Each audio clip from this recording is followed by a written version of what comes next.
Welcome back to Retail Therapy on the Sunday Scaries podcast feed. My name's Will DeFries. My co-host alongside with me, Barrett Dudley. Barrett, how's it going? Oh, it's going all right. You know, just enjoying the day. Had to bring a dog into the studio with me today. I think I may have just heard a whine, and it's like, Otis, trying to record Retail Therapy in here, man. Can you just like chill out one time for me? If you would have let me know, I could have brought in Rosie, and Otis and Rosie could have hung out together and just talked about the stuff that, like, which collars are hot in the streets right now. Yeah. Favorite places to pee and hang out. Yeah. Good parks. Do you have like a go-to collar brand for Rosie? So I don't. What I'm about to do is an unnecessary flex. Okay. All right. But I feel like Retail Therapy is the avenue for unnecessary flexes. Yeah, that is the spot, especially for things like wildly unnecessary things like for your dog. What I'm about to say is a wildly unnecessary thing for my dog. Rosie does not have a traditional collar. Rosie has a needlepoint collar that was handmade by my mom over the course of about a year. That is salmon print, and like you would see, rainbow trout print, like you would see on a rainbow trout. It's something you would have seen in, let me think here, maybe the Aimé Leon Dore collaboration that they recently did that kind of appropriated fly fishing. Right. That's what I'm doing with my dog currently. Got it. Was that producer Randy? Was that a new record for mention of Aimé Leon Dore? I'm looking at the clock. We're under 2 minutes. That might be a new record. I went in today hoping to just not even say the words, and unfortunately for me, you forced my hand, and I had to. But it's the perfect comparison. Okay, that collar is a flex, but it's also not like, it's not like you bought her like the Adidas Gucci collar, right? Correct. Yeah. Like no. you that doesn't exist, by the way. I'm just using it as a reference point. No, that's like a cool flex. Yeah. Well, she wanted something a little more bespoke and tailored to her, and so I didn't want to go with something like designer and kind of more like widely. It's like a Bodie of collars kind of thing. Well, okay. Now wow. Now I'm gonna like have to go behind your back and text your mom and get her to make a couple more of these things. Well, she's getting a little older here, and I don't think the age is the issue here. I think it might have been just the design that she was working with, but it wasn't a quick turnaround. Yeah. And so I just want to have some expectations for you. Okay. All right. If Otis is still growing, you might need to let Otis grow a little bit more just to make sure, or you might need to have a larger collar made. Right. Yeah. Right. Well, there's a local company called Dog Plus Bone who does kind of, they're not like crazy expensive or anything, but I do feel like they're kind of, it's like better than just whatever you might get off Amazon or walking into PetSmart and just like picking up off the rack, right? That's the first collar that we bought for Rosie. Yeah. And I feel like they played a little bit. I feel like they probably like Rag and Bone. I feel like it was a thing, like, maybe a little tip of the cap there. I can see that. Rosie is actually, when we were out of town this weekend, and Rosie was with a dog sitter, and the dog sitter was taking her somewhere, and I didn't want, just in case, she let her out, got lost, whatever. Rosie was not going to be in her normal, neighborhood. I put an air tag on her. Okay. It's kind of another collar flex that I wasn't expecting to reveal on the podcast today. Probably annoyed the hell out of our dog sitter by having just a constant alert of that she was being followed because the air tag was in the car with her. But yeah. So Otis just recently grew out of one of these Dog Plus Bone martingale collars, and it's practically brand new. I think he wore it twice. Mm-hmm. Because we had to switch him to the harness for walks because he's still such a bad walker. Anyway, I popped this thing up on eBay. It's listed at 99 cents, thinking for sure people are looking for like basically unused, cool dog brands for their stuff. Yeah. It's like it's on its third week on eBay. Just not a lick, not even a bit. Somebody didn't even want to pay 99 cents for that thing. You got any watchers on there? No, I don't even think it has a watcher.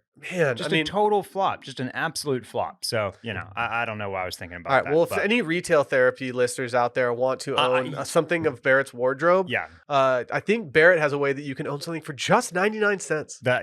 Is it a buy it now, or are we doing bids? It is set up as an auction. If you bid 99 cents, there's a very high likelihood that you will take that thing home for 99 cents plus shipping. Barrett, I'm going to do something that I haven't done before, but I'm going to make sure that I do it more often. I'm just going to ask you, in between now and the last time I saw you, have you bought anything awesome? Have I bought anything awesome? Yeah. Let's see. When did...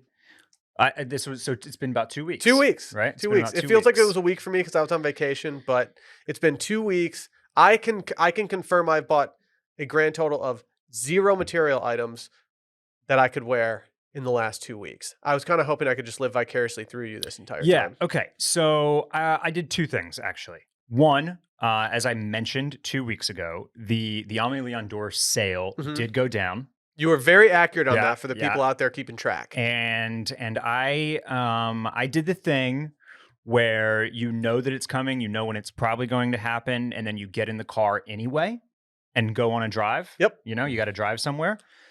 Just bad timing, just me, just not being prompt enough. You know, my morning routine as per usual, and so but I had my cart all queued up. I had it on my phone and on my computer, and so I did the pullover 2 minutes before. Yeah, it went live. Dropped the code in to as soon as you could, it would accept that code, Queens. And I got my shiz. That's good. That's good. Anything notable? Yeah. So the one piece of clothing in this little purchase here was the kind of, as we've talked about, completely unnecessary for Central Texas cotton sweater. Yeah. Yeah.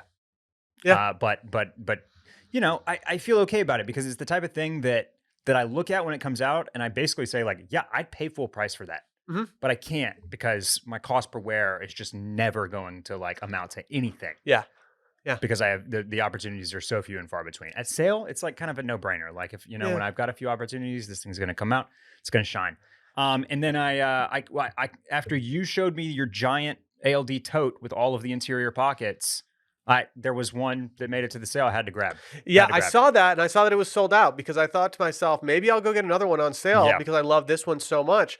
And when I finally scrolled down and got to it, it was completely sold out. So I decided, you know what? I'm gonna step away from this sale very slowly. Yep. I've been operating for way too long. I mean, I've had my sights set on our vacation next month for over a year now. We've been planning it forever. We're going to Italy for 10 days. I'm very excited. And I've been operating, telling myself every single week, like, don't buy anything unless it's for the vacation. Yeah. Now I'm confronting an issue that I never thought I'd have, is that I have too many clothes for this vacation. Oh, yeah. And there's no feasible way that I can pack everything that I would want to pack.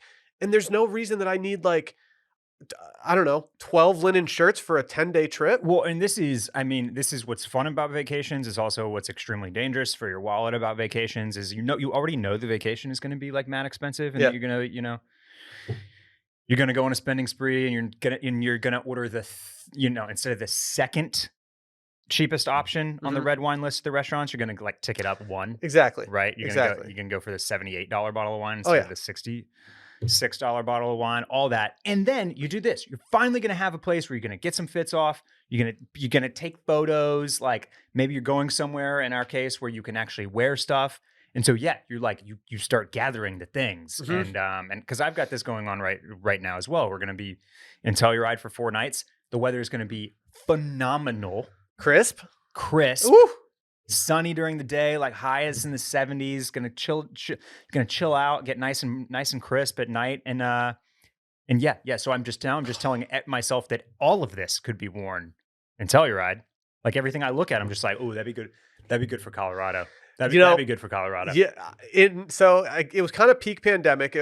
Not peak pandemic. It was October 2020.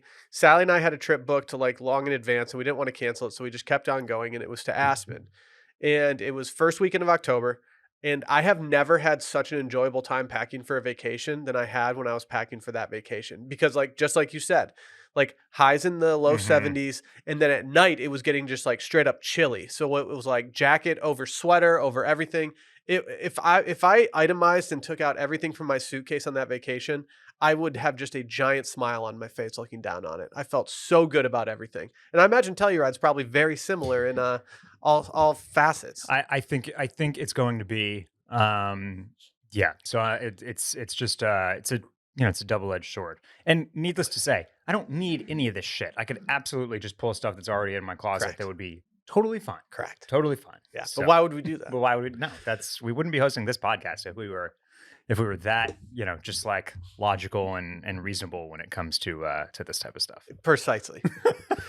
We do have a major announcement today. If you're one of the people that watches on YouTube because you know that Barrett's desktop presenter skills are just through the roof, first of all, thank you. Second of all, our YouTube has changed. No longer is this on the Washed Media YouTube channel.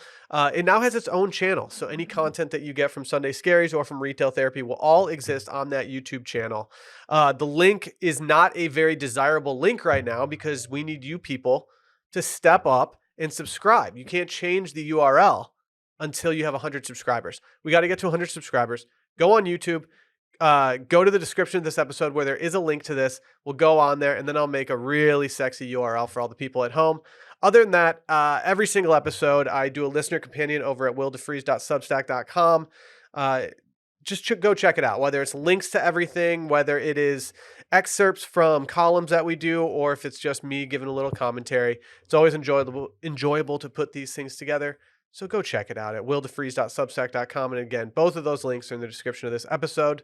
But before we get into this episode, let's hear from one of our sponsors. I'm talking about Early Bird CBD.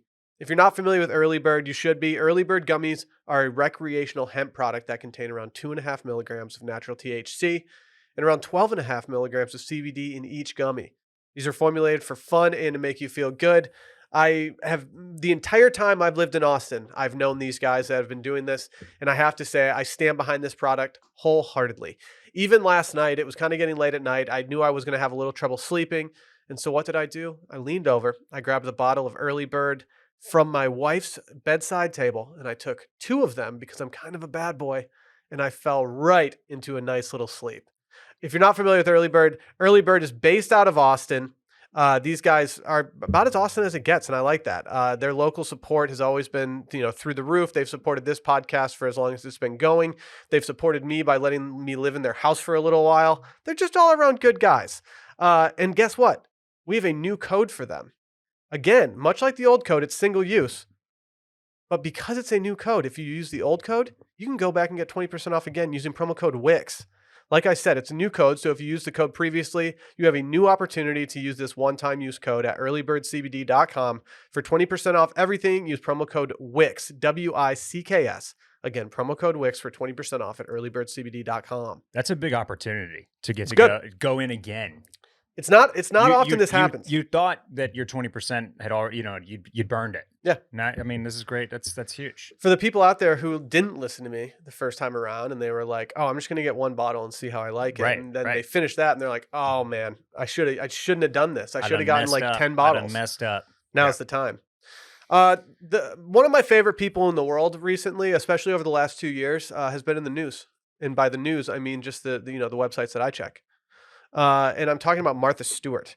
She has done a collaboration with Antisocial Social Club that is simply just photos of her eating, seafood on shirts, which might be like my favorite type of collaboration you can possibly have. Everyone knows that lobster's it's on my Mount Rushmore of foods.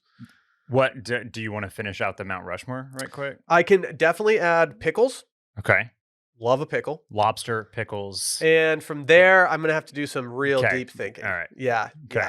Yeah. But, okay, Barrett. Yes. As someone who is not super familiar with Antisocial Social Club outside of just seeing the logo and knowing the logo and being familiar with it, can you do a little descriptor for me or for the people at home who also aren't as familiar as they could be? Yeah. So Antisocial Social Club, and just I will start off by saying, it's never a brand. It's not a brand that I was ever super into. So I don't know the ins and outs of it the way that I do some other brands, but I do know that it is an extremely popular streetwear brand that kind of like got really big. I want to say as many as 7 years ago, because when I think of that wavy logo and it kind of plastered all over hoodies and tees, the look that I associate it with is the Instagram look, which was like the skinny jeans, Yeezy 350 boosts, and then like a big baggy off-white or Antisocial Social Club style hoodie or tee. You're exactly right. Like I associate it with Kanye wearing, those jeans, those boosts, like exactly that. Yeah. And so that to that end, I feel like it's probably fallen out of favor a little bit. It kind of got, I also think it kind of got balled up into like Supreme and some of the other hype brands that really got very heavily adopted by like a younger crowd, as young as like high school and middle school even.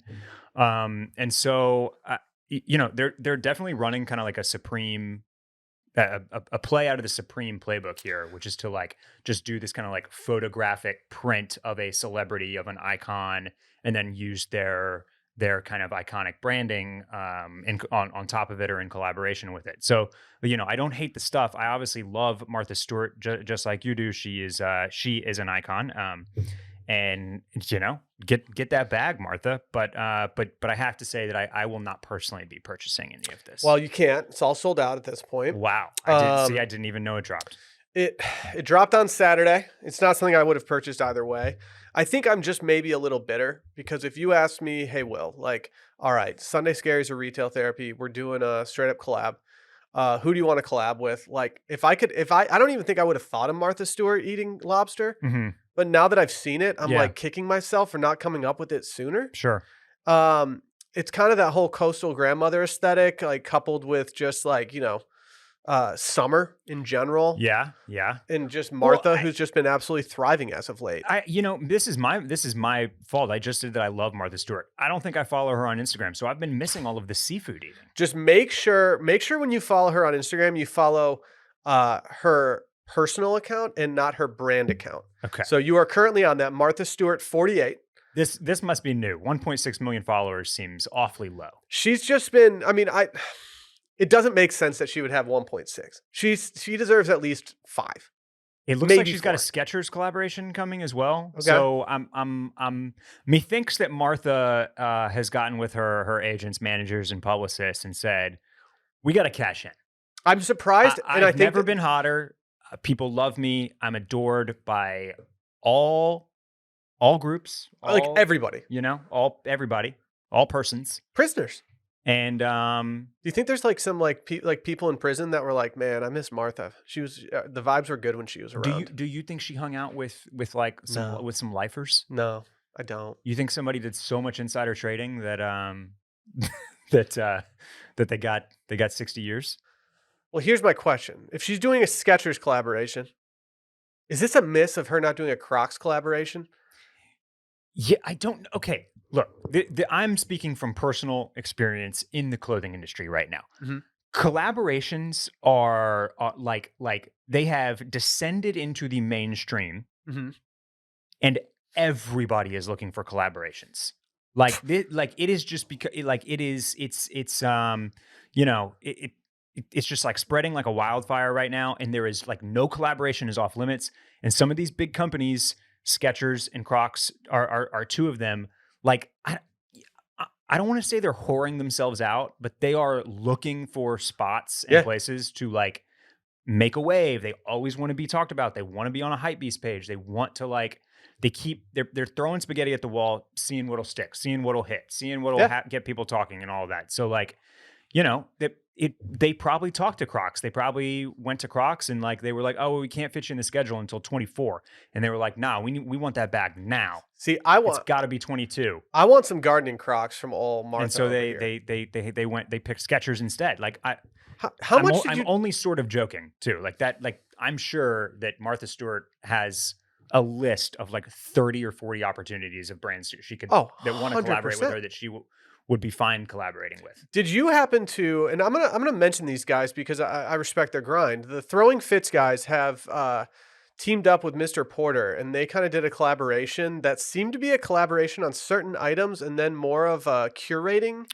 kind of thing on their site where they had about 90 items all on one page. I was very impressed by the scale of what they did and also very encouraged by somebody kind of the same ilk as like people like us. Yeah. Like it shows that these brands are willing to reach out to these independent creators and not just be tied down to like people with millions of followers and things like that. And that's what I'm very encouraged by that because I think there is an opportunity for a lot of brands to elevate people that they collaborate with instead of just trying to elevate themselves by collaborating with someone big. Like, I mean, it's just like an A-list celebrity. Yeah. Well, I mean, and I think you as a partner of Wash Media, like, better than anybody that these brands do really well when they go to somebody that is really good at like speaking to their audience, regardless of size. Yeah. Like that's, so if and Martha Stewart is kind of a question mark on that front. Like, she's a huge name, but do her followers really interact and engage with her? Because that's much more valuable than just like, tossing two big ass brands together and saying, "Here you go." Yeah. So Well, if you ever see me commenting on her Instagram posts, like if I ever comment Queen or like Slay, please do not judge me. But I enjoy doing that from time to time. yeah, As yeah, Martha is one of my she's one of my favorite follows, and I will never stop because I just enjoy that she's just kind of all over the map. And she's also very tone deaf when it comes to things. She forgets that not everybody's as rich as she is. And so she'll be like, "Ooh, check out this new Mercedes. Everyone should go get one." And I'm like, "Martha, we not all of us can afford that." yeah, yeah. That's that. I think she's earned that. That doesn't surprise me that she's. I don't know. It's kind of like Gwyneth Paltrow. She does. She's in that same vein as the Queen of Goop Yeah, herself. for sure. Like where like it's almost part of the brand to be out of touch. Oh my god. Gwyneth had one of the most out of touch posts I've ever seen the other day. She posted about her spa routine. And in the actual video, it says you don't need to have a spa to do this, but it would be very helpful if you did. And I was just like, Gwyneth, literally no one has their own spa. This is at her own home. Yes, this is in her own Is home. this the Yeah, post yeah, right here? correct. Yeah, I highly Yeah. recommend going on. I think it's Architectural Digest or whatever other YouTube site there is, or channel there is where she talks about her home. But she does a full tour of the spa that she has in her home, and it's nicer than most hotel spas. I'm quite sure. And Yeah, I'm this a hotel spa This is Goop we're connoisseur. talking about. It Yes. better be nicer than hotel spas. I did just want to mention, though, that the very beginning of the caption, the first sentence here, is pretty relatable because she does talk about with it when she was younger. Her only morning routine was coffee and Camel Lights. You know what? That's really hot. That's really hot, Gwyneth. Ugh. So, hopefully she gave up the Camel Lights though, because you can't be slanging skincare lines and just burning heaters. That's like when you're at At the same you're at a time. hospital for whatever reason, and you see like a doctor outside in their scrubs just ripping a dart, and it's like, Right. why?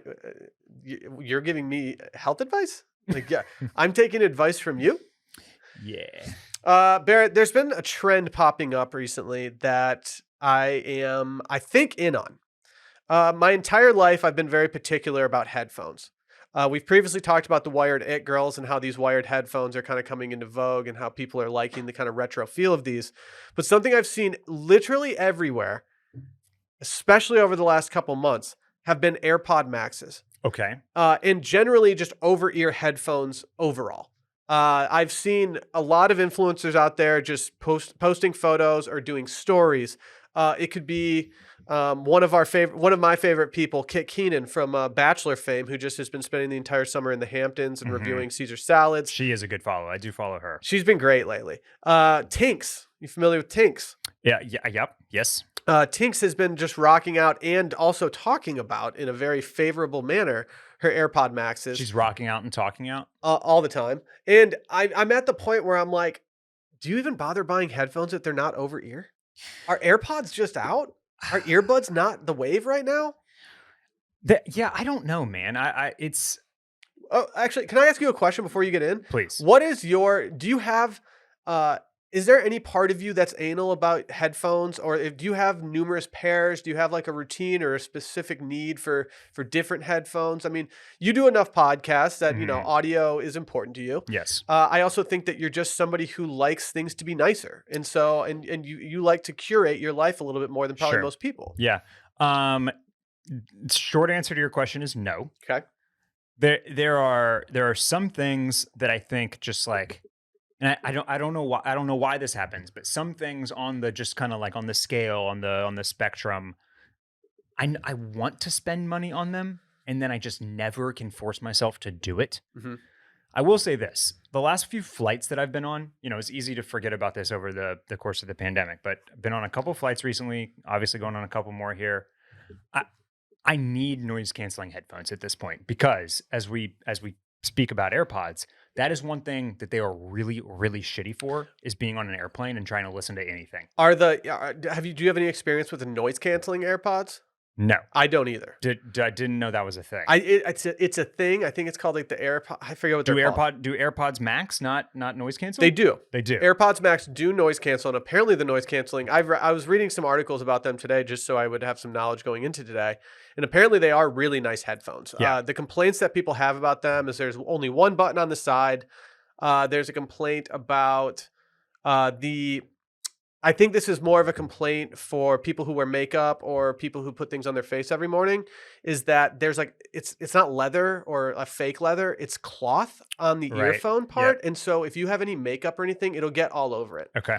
And so those are some complaints about them. So yeah, I am in the market for a pair of noise canceling headphones specifically for flights, but no, general like the really the only time that I like always use headphones is at the gym. And for those, I just use my basic ass AirPods, which are like 5 years old now, I think. That's another question I have is like, you're a big gym guy. Do you see people walking around the gym with over-ear headphones? I do. Okay, yes. So and next question. I do not understand it. But is it people that are lifting weights, or is this people that are doing cardio? Because I cannot, I used to only do cardio. It's always lifting weights. I cannot imagine ever doing cardio and over-ear headphones.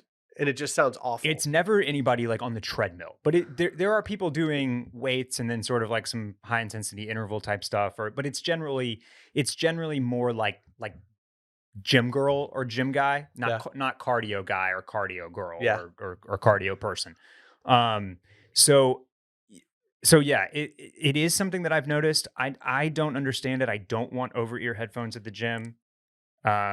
Just a quick aside, we don't have to have a long discussion about this, but I also don't understand people that are showering at the gym. Just in general? Just in okay.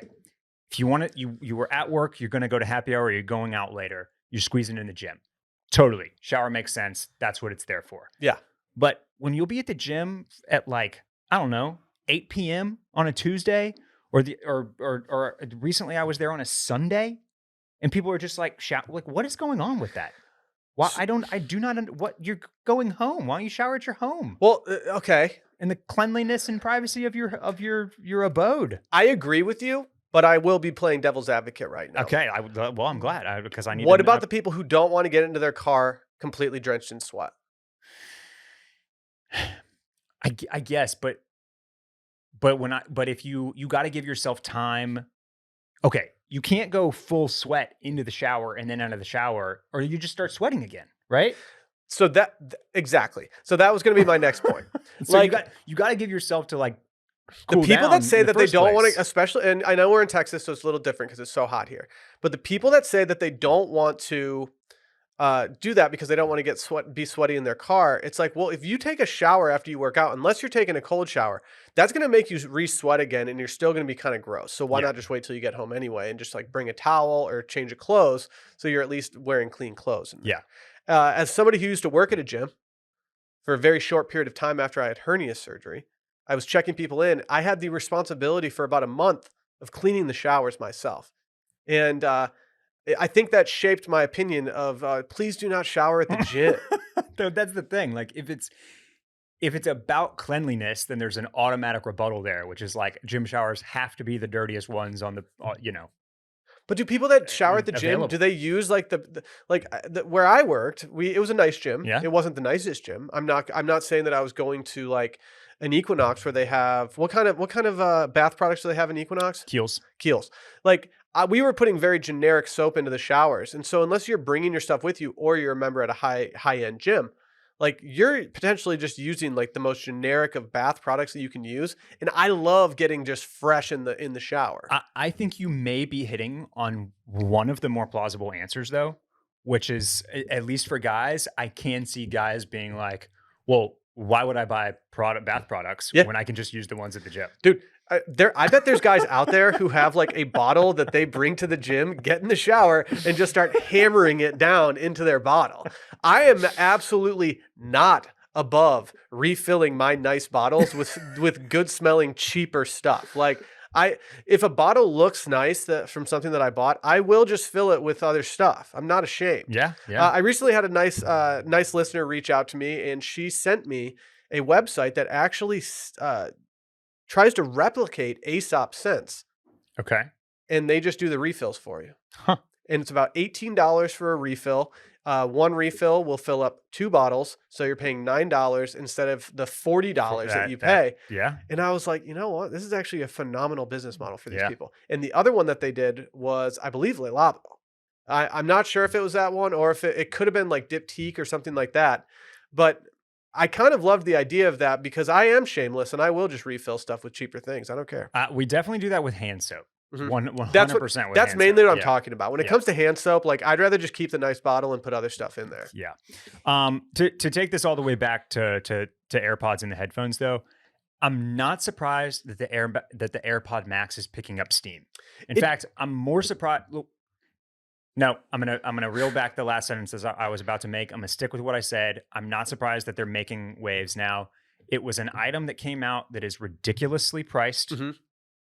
that nobody grabbed onto, and it was just sitting there ripe for people to start adopting as like a cool personality trait. Yes.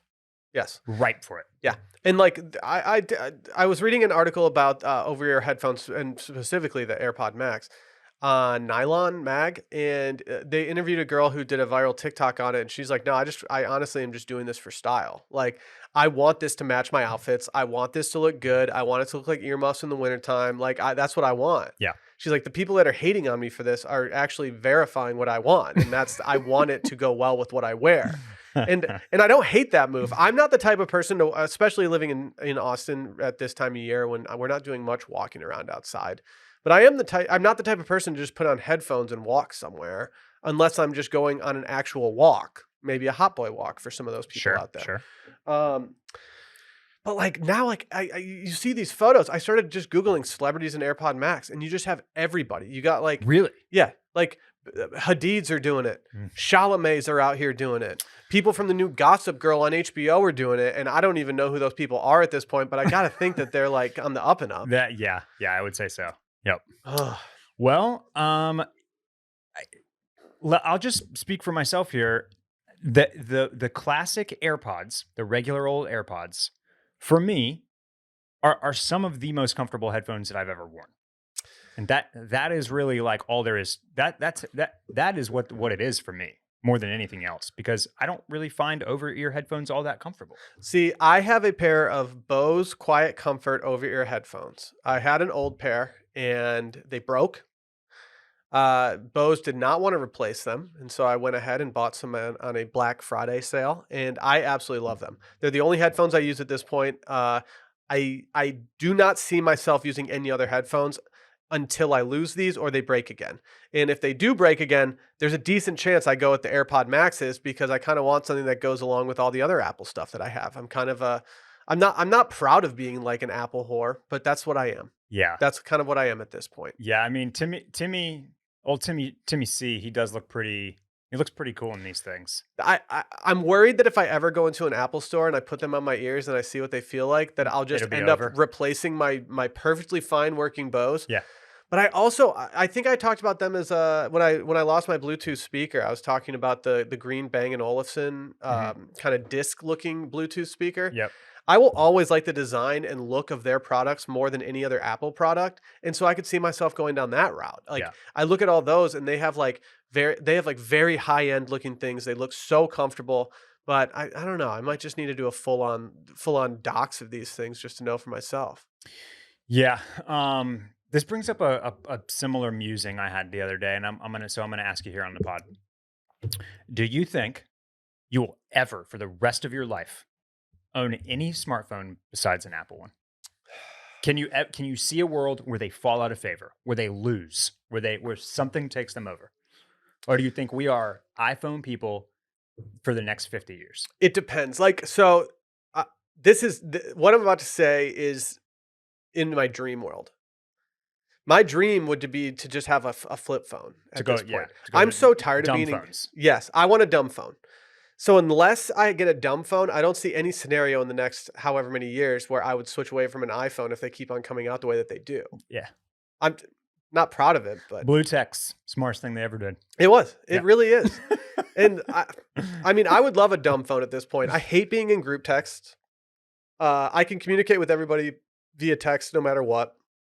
But, like, I'm tired of being in, like, large group texts that are just constantly going off and looking down at my phone after like, I'll be going to bed and I'll just look at my phone to make sure my alarm's set for the next day, and I'll have, like, 60 text messages from a muted group text, and I'm like, "Well, now I have to dip into these and get my blue light time in." It just pisses me off. Do you think Yeah. you would ever?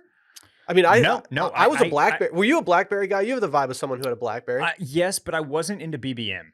Oh, well, it was hard to get into BBM because so few people had a Yeah. BlackBerry Yes. that, like, I communicated with the people that had BBM more, which is trash to say, just because I enjoyed the idea of BBM. You could see when they were you can see when they were typing.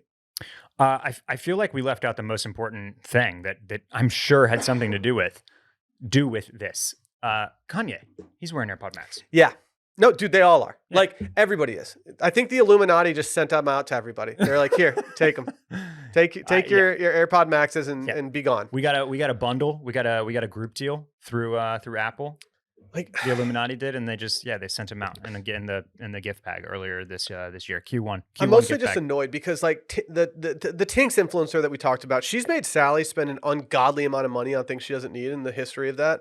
And I finally was like, you know what, Sally, I'm gonna follow her and figure out why you're so obsessed with this person, like why you follow her so dedicatedly. And now I'm like falling victim to it, and I'm like, oh, now I need some AirPod Maxes and things like that. Did you just pull up the absolute wrong profile? I did. Yeah. Good I thing. think that used to be her profile, but now she has simply gotten at Tinks, Tinx. That's huge. And, like, it's huge for her. I'm just, I don't see I only see a scenario where I end up with AirPod Maxes because of someone like her who's just like loving them all the time. Like, her fifth photo on her there we Instagram, go. she's just rocking them out. There they are. Shouts to Tinks. She should get a little kickback for the my inevitable purchase around Christmas time this year. There's something that I want to talk to you about, Barrett, and you've already talked about it at length on the Club Cool podcast, your other podcast that you host on the Wash Media Network. And I'm talking about the J.Crew new lookbook. Because I will say his name incorrectly, I'm going to let you introduce the new J.Crew lookbook and kind of the buzz around it. Yeah. So this is a big deal. It's been the talk of the men's fashion world for the last couple of weeks because it is the debut lookbook, garments, kind of new reveal of the first collection designed by J.Crew's new men's creative director, Brendon Babenzien, who I was calling Babenzien for like 2 years. Dude, come on, man. Like, you can't pronounce things, can you? Like, that must be so embarrassing for you that you mispronounce things. Who's famous for being a longtime creative director at Supreme during its like true heyday. Yeah. He was kind of the brains behind a lot of the creative there. And then more recently he's had a nice run with kind of prep streetwear label Noah, who's definitely earned some mentions on this podcast. When did he move away from Noah? So he's still doing Noah. Oh, he is. Yes. Okay. So this is one of those things that is kind of like a big deal for fashion designers where they have their own line, and then Teddy Santis going to New Balance. Yes. Ruiz Villaseñor going to Bally, like, there are all sorts of examples. J.W. Anderson going to Loewe, like, it happens all the time. Mm-hmm. So that's what happened here.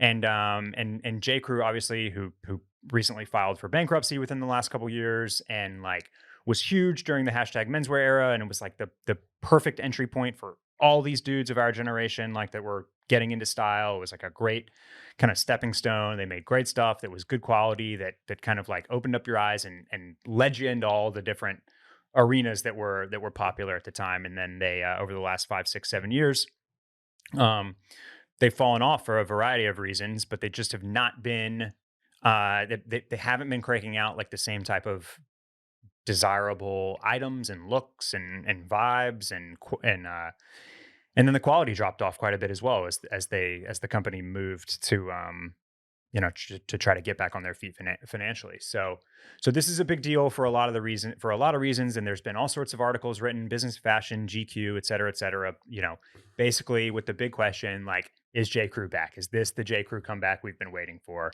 And that's your starting point here. And the route that you took on Club Cool is pretty much the exact route that my brain started going down, because I didn't even look at the actual lookbook until I started listening to you and Phil talking about it. And as I was going through the lookbook and I was kind of checking it out, and if you're watching on YouTube, I mean, if you're not watching on YouTube right now, like Barrett's flipping through this on the screen, and the more I was looking at it, the more I was like, is this that much different? Is this uh, the reason that I used to shop at J.Crew? Let's say in the last 10 to 5 years. So I'm omitting the most recent 5 years. The reason that I liked shopping there was for staple items, and that's why I would go back. I wanted the t-shirts, I wanted pairs of pants. I wanted those staple items that I knew I could wear and knew would be updated throughout the new seasons, or would just be good for me. Yep. And then I think they moved too much into the staple items and they kind of forgot about like, oh, we Yes. probably need some other stuff to hang our hats on. And all I did while looking through this was think like, okay, I kind of feel like they just went back to like what they were doing before with a little more Yes. pop. Yeah, and that's, you kind of you're touching on an interesting point there, which I think is important to talk about. When J. Crew became, you know, popular in the early 2010s again, I think that real boom for J. Crew happened, give or take a year or two here, but around 2010 to 2015. Yeah. It coincided with like the kind of the Brooklyn urban woodsman look. It coincided with tailoring coming back and the kind of like dandy #menswear area where everybody was doing like a lapel pin plus a tie bar plus cute socks plus pocket square. It's my, like, I think that's my least like, favorite time of all time. I hated it. I don't like fun socks. I don't like pocket squares, and I don't like tie bars. I don't like any of that stuff. It kills me. So raw denim was the big wave, and so like if J. Crew was moving on a straight line, it was kind of like fashion came and met J. Crew with what it was doing a little bit. Yeah. Now they took that ball and ran with it, and then when they started to fumble was when fashion started going away from that look. Yeah. T-shirts and graphic logos and streetwear replaced like collars and tailoring and all that menswear stuff. And honestly, brands like Zara and H&M that could keep up with the trends at a much more rapid clip kind of like shoved J. Crew out of the way. Yeah. And so J. Crew sat there and said to themselves, well, what do we still have? And it's what you're saying. It's the basics. Yeah. But like they didn't have any of the kind of the cachet. They didn't have, nobody was looking at them as like a quote unquote cool brand. Yeah. So then they tried to dial the quality back on all those basics and just churn those out. And it's just like kind of one thing led to another. And rather than keeping up with what was happening, quickening their kind of like their lead times and the way that they're able to move through product, they just kind of like abandoned it instead. They abandoned like trying to kind of be cool. Yeah. And so over the last, I think it was, this is probably a few years ago now, maybe two and a half. What like fashion, the bleeding edge of fashion had already begun to leave skinny denim, like very slim silhouettes in denim. They'd already moved past that. If you're paying attention to fashion shows and like the real, if you're neck deep in this stuff. As that was happening, J. Crew released their first ever like actual skinny jean. Like prior to that, they had only had this cut called the 484, which didn't taper like an actual, like the skinny jeans that everybody was wearing in 2016, 17, 18. And so they were just like, they didn't have a camp collar short sleeve button down until I want to say like 2 years ago, 18 months ago. Well, so they were way behind on kind of just constantly trying to reach for the things that that were hot, but being way behind on it. So I think this lookbook is like, yes, going back to a lot of the roots, but also trying to be a little bit more ahead with some of the things that they're doing. I mean, but does anything in this make, like, there might be a couple pieces in here that you're like, that's really good. Yep. But does anything in this change your opinion of J. Crew on a larger scale than just being like, oh, this is new? I don't think that I'm going to be looking forward to like their resort collection or something like that, because I don't think that this moved the needle enough for me to care more than I already did. And I think I'm a person who will check J.Crew before he, makes a purchase, just in case there's something on there that's cheaper or makes more sense for me. Yep. But nothing on here is like, oh, I have to get that. And maybe that's just the brand fatigue of J.Crew with me in general, because I've been shopping with them since I was in early high school. Like we got those catalogs and I would circle stuff. I think there are a couple of things in play here, and if you go listen to Club Cool, or if you've already listened to it, you've definitely heard me say that this feels not that much different from what they were doing. Yeah. But I think I've had another few days to kind of to look through this a couple more times and think about it. The few standout pieces here, like, are what those are going to go a long way. Yeah. Because if Brendon continues, and if season after season, that you are going to get like your staples and your classics, and like you can always go to J.Crew for that pair of chinos or the t-shirt. Mm-hmm. And you're like, oh, and Brendon might release something kind of crazy, so like whether it's these like kind of baggy or bleached denim, or this big pink wool barn coat, or the suede vest, the suede argyle vest, like that's not. I need suede money. That's a lookbook piece, right? Yeah. Not something that you would go to J.Crew looking for. Correct. But if you know that those are going to be there, then I think that's how those are the items that will reestablish the brand as like having some of that quote unquote cool factor. Yeah. And then the other piece of it, I think, is, and Brendon has definitely talked about this, is that the quality of those basics has to come back up to that expected level. It has to. And that's the reason I stopped shopping with J.Crew as much as I used to. They used to be probably the place where I would spend the most of my money. And the issue that I started having with them was that the cut on the pants was inconsistent. The fabric wasn't as nice. They weren't lasting as long. Yep. They didn't look good after washes. A lot of the t-shirts that I had would get worn out faster. And Yep. I do think that, my move away from J.Crew, I also think coincided with me moving to Austin. It's a lot less of a J.Crew city. And I do think that my clothes here, because of sweating and the amount of times that I wear them over and over, I definitely think that like I wear my clothes down faster now than I used to. Sure. But the speed at which I was doing with my J.Crew stuff was like, I can't justify buying this right now because I'm just ruining it. And so I don't know.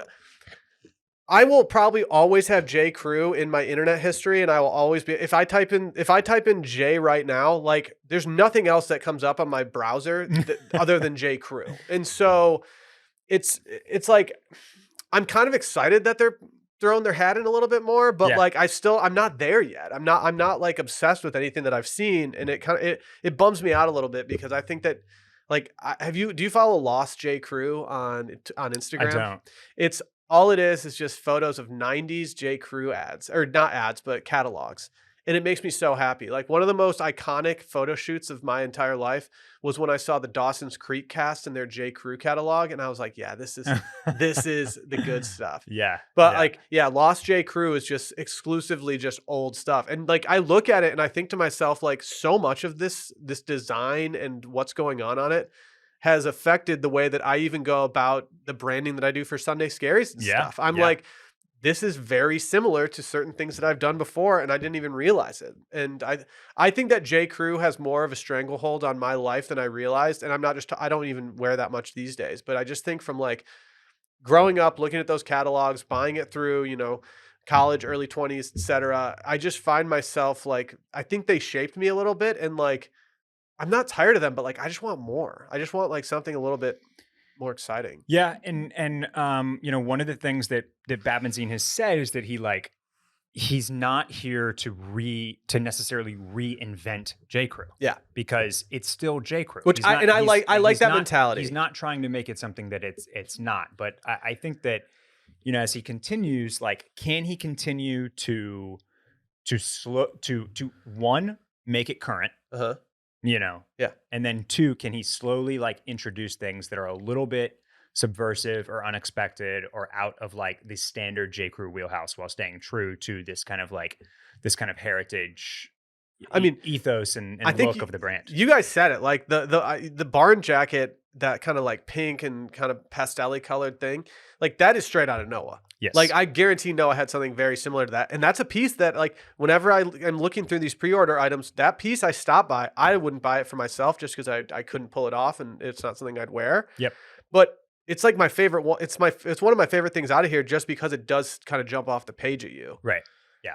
I mean, I saw an article that was like, which collaboration or which brand's recent rebrand is working better, and it had a photo of like a dude wearing like normal J.Crew stuff, and then it had Kanye's new Gap, and I was like, man, these two brands have taken a much different look at their rebrands. Yeah, they have. They absolutely have. And yeah, it'll be interesting to see. You know, I said this to Phil as well, but like, this feels like a little too much weight to be putting on one guy's shoulders. Like, Yeah. this is a brand that just filed for bankruptcy not that long ago. Yeah. Like they're you know, their bottom line, they're what I'm trying to think of a smart business person term, but I can't think of what like you call that. You're with the wrong person.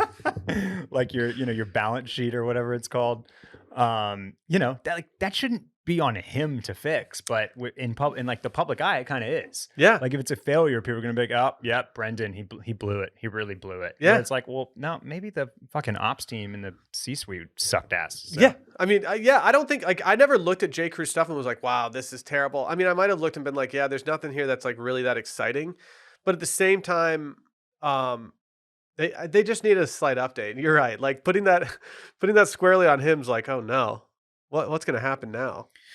But yeah, so you know, this is it's still so early. It's hard to judge off of just one lookbook. But you know, they've certainly got my attention. I will be popping in and you know, I'm far more likely to use one of their more kind of run of the mill 20-25% off codes with some of this stuff. Probably might not have to wait until they're giving away the shorts for $12. So we'll see. Well, Barrett, it's time. It's time for some wish list items, or if you're feeling spicy, some imminent cops. because I need to find what I was going to do. Yeah, I'm going to throw it to you first. Okay. All right. Well, I need a, you know, I've really, I'm going to have to start putting even more thought into these wish list items that I add here, because Laura says that she's started listening to the podcast. Now she knows that there's a wish list. She signed up for your Substack so that she could get this wish list, you know, and have some good options. So now I really got to think things through. Yeah, don't mess this up. By the way, if you are just Google Will DeFreeze Substack and you will find the Substack. If you know. I love doing the Substack, and it's kind of been weird. Like if the link is too hard to remember. Going on vacation for the last week, and I haven't done like a Substack post for 2 weeks now because you and I are here, and like I kind of miss it. Like I've been enjoying doing it and putting together these rundowns and changing stuff. So to my one this week is actually going to be an update to last week. It's acceptable. Yeah. I'm going to show you the suit that I've begun to narrow in on. Okay. For this Telluride wedding. When are you actually going to Telluride? Later this month. Okay. Yeah. So it is this Italian wool Sutton suit from Todd Snyder in a brown and navy check. Okay. And it's not exactly what I had pictured, but I think that it's giving off in general the right vibe. Okay. Oh, and a nice little sale going on too. Nice little sale. You know, I'm a sale boy. So this is at top of mind right now, because I got to make a decision relatively soon here, to give time for shipping. Maybe it needs a nip or a tuck at the tailor. Who knows? But yeah, this is this currently is the imminent cop of the month. Yeah, you know, it's. Suits are tough, especially like event or occasion pieces. And I really feel for this little excursion has kind of made me, you know, I always empathize, but really made me empathize with the ladies out there that have to have like essentially a brand new dress or look for every big thing.